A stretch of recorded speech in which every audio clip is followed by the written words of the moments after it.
Vanille, caramel, fleur de sel ou abricot romarin, depuis 20 ans, elle régale les papilles des touristes et des habitants.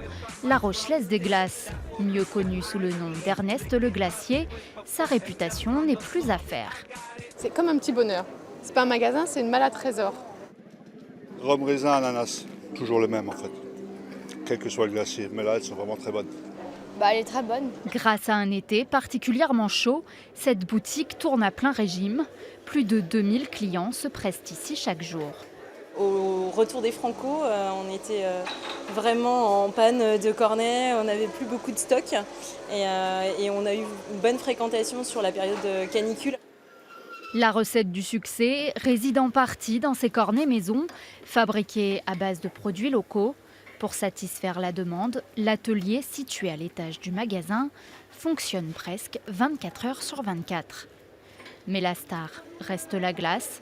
Pour en découvrir les secrets de fabrication, il faut se rendre dans cette usine de production. Freddy Babin est avec son frère l'un des deux dirigeants d'Ernest le Glacier. Il n'est pas peu fier de nous présenter son bébé.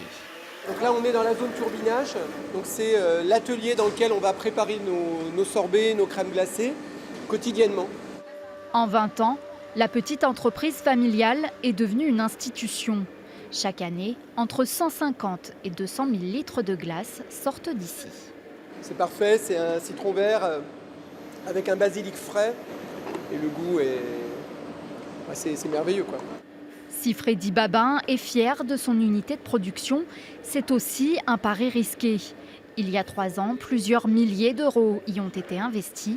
Le début des difficultés financières pour le glacier, placé en redressement judiciaire en février dernier, malgré 2,25 millions d'euros de chiffre d'affaires. Il y a toujours une part de risque quand on fait un pari. Néanmoins, on n'a pas de regret aujourd'hui parce que c'est ce qui va permettre et c'est ce qui permet d'inscrire l'entreprise dans l'avenir, dans la durée, dans le développement et donc dans la pérennité aussi.